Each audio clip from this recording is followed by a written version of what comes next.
Yeah, I'm Howard Sprouse. I'm the founder of the Remediators. The Remediators was formed in 2005 for the purpose of commercializing mycoremediation, ectomycorrhizal fungi, Pacific Northwest National Laboratory, Superfund sites, one in Oregon. We commercialized mycoremediation in 2005. We're the first company in the world, I believe. We kind of cut our teeth on doing petroleum cleanups. This very exciting moment, let me just preface that again because it's really been something.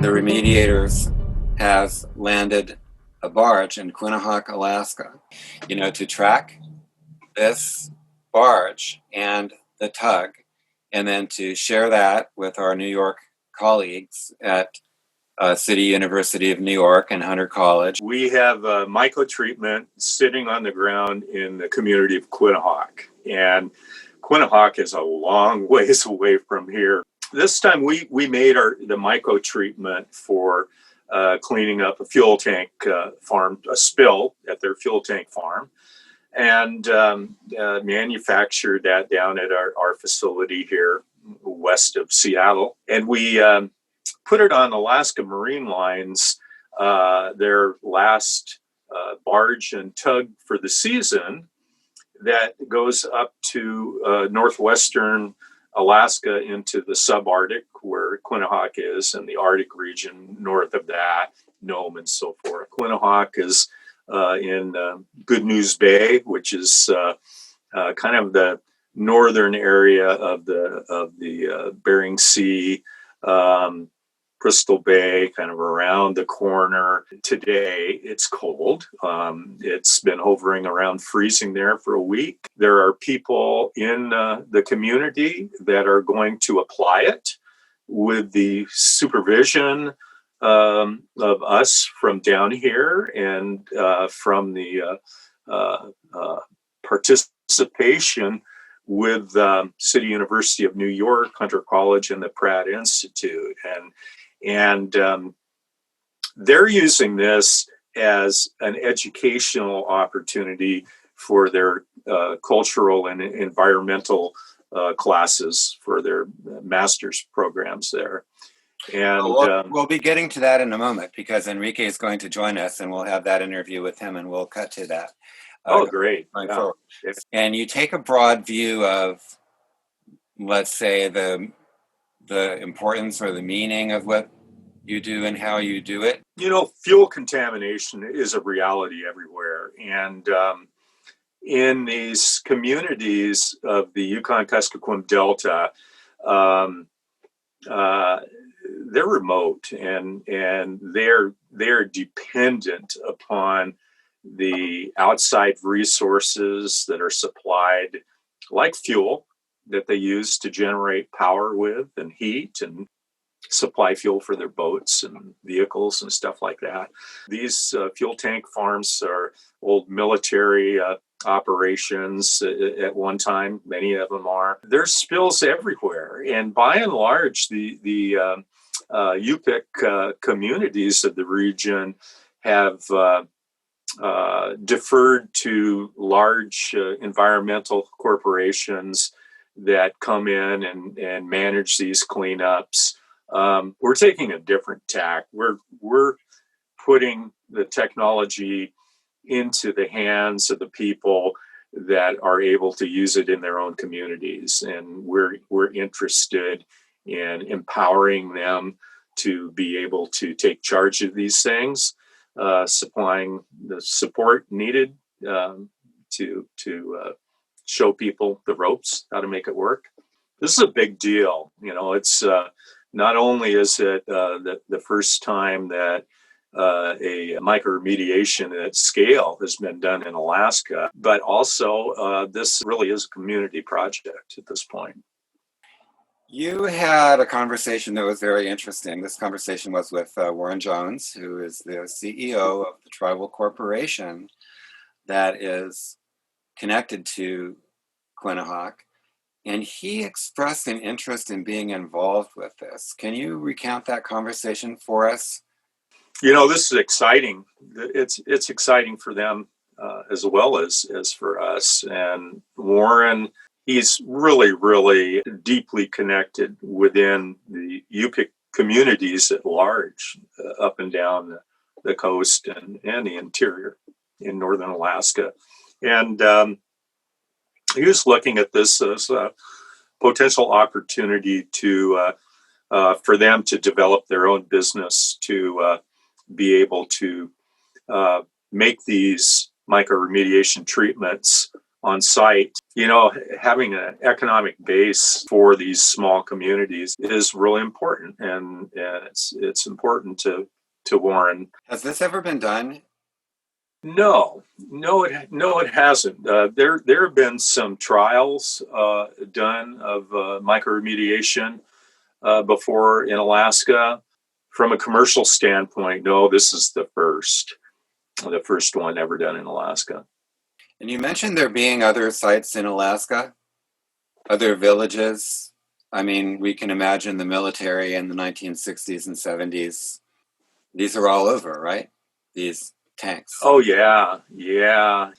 Fuel tank farms are not forever. Fuel tank facilities were big single wall tanks that were placed, if anything, on a gravel containment that's supported by the ground. And up there, the permafrost is a big factor in the structure, the support for these farms. And so over the years, you have a combination of the natural weathering and slow rusting away of these fuel tanks, as well as the ground becoming unstable as the permafrost has been melting. And I think that at least in the areas that I spent a lot of time at in the region, I don't think we dig farther than a foot before you start encountering permafrost.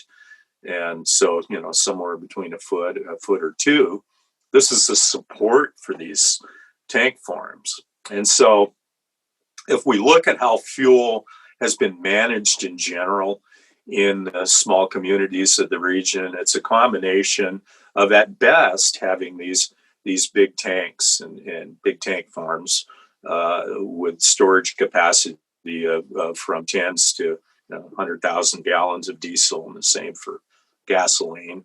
Where there's fuel being put to use, there are spills, and spills need to be cleaned up.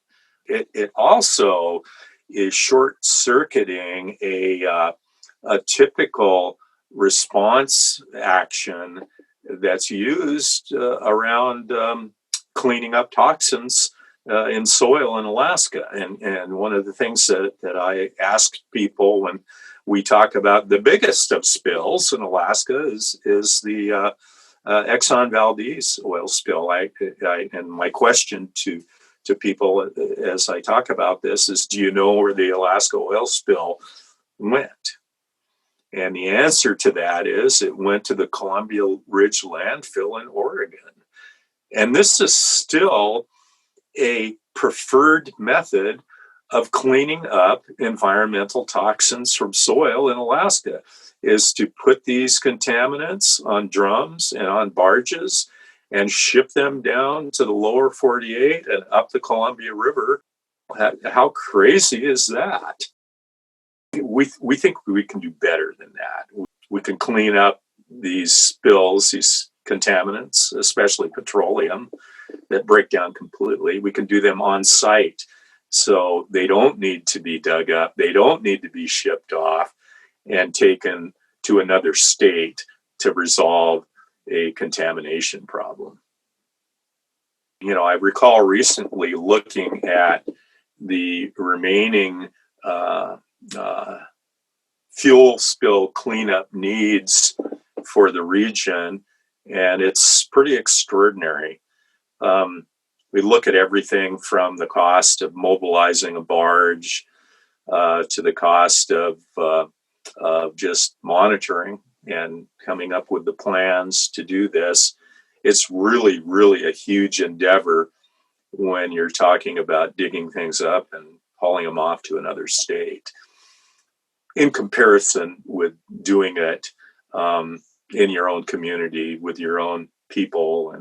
And you know, another aspect of that is that it gives people jobs in the community, and that's really what we're interested in, is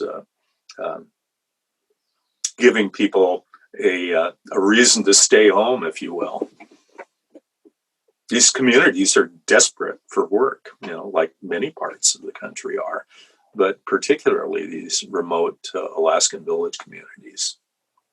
There's another monster lurking, and in addition to these problems with cleanup and residual waste and health on site and so forth, many of these problems are linked by temperature warming, and that includes the stability of the tanks themselves. It refers to the lifestyle of the people there and what they need to do to survive through the winter. It relates to the health and security of the village and its physical location. And in fact, we heard this village is required and anticipating physically moving the village. Yes. So this seems like a lot of compounding scenarios related to, a few causal issues, but one in particular, which is things are getting warmer and melting. Well, the interesting thing, and interesting and tragic at the same time, is that the village of Quinhagak has been in the news internationally quite a bit over the past number of years, as representing really the issue of Arctic sea ice loss and climate change. These storms now are pounding the beach, and in fact, that at Quinhagak, it's uncovered an old village site. They're calling Nunaluk. I'm probably not pronouncing it correctly, but it means old village, and it's a number of miles out of town of Quinhagak. These artifacts that have been uncovered there have turned into the largest collection of Eskimo artifacts in the world. It's extraordinary. They're losing ground. They're going to have to move that community, and many Yupik Eskimo communities are going to have to move. This is a serious issue. So what does that mean for the people in the community? Well, you know what it means is that there's uncertainty. And so, it's no small feat to pick up and move. And so the question then becomes whether it's one of expediency, that I've heard things as crazy as, well, wouldn't it make more sense if these rural communities would relocate to the city? And the problem with that is that the identities. Wait. You're kidding me. Move to the city? Yeah, move to the city. Can you imagine, pick up your town and move it into Anchorage, say, or Fairbanks? What would that do for your identity as a culture? It would destroy it, is what it would do. So this is a serious issue. There are many, many communities, small communities like Quinhagak, that are looking at the need for having to relocate to a little bit higher ground. They're getting it from both sides, Robert. And the thing of it is you have these storms sweeping in from the west, pounding at the beach, and the rising waters of ocean waters. And of course, we also have, I guess, rising tectonic plates. And so it's a matter of if they're going to outpace each other or not. But the other part of that equation is the increased amount of water that's coming off of the rivers in the area. And in Quinhagak, the major river, there's the Quinhagak River, and it's taking aim at the community from the east. And so they're they're in danger of losing their main connecting road to their airport, which is a critical part of the community infrastructure. That's happening from the east, and then from the west, they're losing beach. Well, now, Howard, you and I are participating in the Greenbelt Society, which you have mentioned. It's sort of it's a collective. We've collected each other. It's a collective of individuals, researchers, professors, students, from a group of universities in New York City. So City University of New York being an umbrella, and Hunter College being represented, and Pratt Institute being represented. We got to a point in our conversation where we realized this was a very serious situation, as you've said a couple of times, and impacts the people in the village going forward, not only related to the completion of the job, but as far as being able to make it through the winter and be comfortable and healthy. And we didn't talk about the fourth horseman of the apocalypse, let's say COVID-19. Yeah. This is a serious thing that that there have been a number of outbreaks in the Bethel region in Quinhagak of coronavirus. And they've been taking it really seriously. They've been mostly in lockdown since March. The problem is that modern rural communities are dependent upon interaction with the outside world. They get their groceries, for instance, come in on airplanes. And so there's this, and there's that element of risk that the next plane is going to deliver the equivalent of the poison blanket in 2020. You're saying the next plane that brings the groceries brings people, maybe a student that went away to study and come back, or someone off to a job and comes back, or those kinds of things. And those people then, are they going into quarantine immediately upon return? They are. They have a very rigorous quarantine program in Quinhagak where 2 weeks you have to be self-isolated for 2 weeks. And the problem, though, is that as you have these outbreaks, and whether they're symptomatic or through testing, the community this summer has been in really one continuous lockdown. And so this has hurt the economy. A lot of the economy of the community has to do with things like tourism, people coming in to visit the archaeological site, for instance, or go sport fishing and so forth.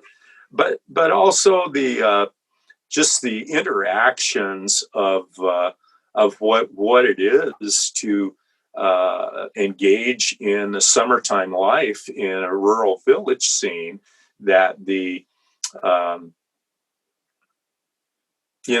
that these communities are unlike ones in the lower 48, where subsistence is an important reality in Western Alaska. And so this has been really what I've noticed is the defense, if you will, against coronavirus is preparing your food source for winter. And so they take this very seriously. And a lot of the people are out putting up food throughout the summer months. Well, summer's almost over, and within a couple of weeks there, it could get real cold real quick. So we have melting permafrost, leaking tanks, reduced travel and access according to traditional means, kind of a damper on hunting and fishing, making it more difficult. You've got COVID-19, and they've got to move the village. I won't say that the hunting and fishing are more difficult. And in fact, the state of Alaska has compensated by allowing extra time. For instance, for moose hunting this year, they got an extra month. But in terms of like for instance, the economy around natural resources, there's just not a lot of commercial activities going on because of COVID-19. They've been seriously hindered from being able to pursue a normal economy. And so in compensation, they're really reliant on this subsistence to have enough to get through winter, basically.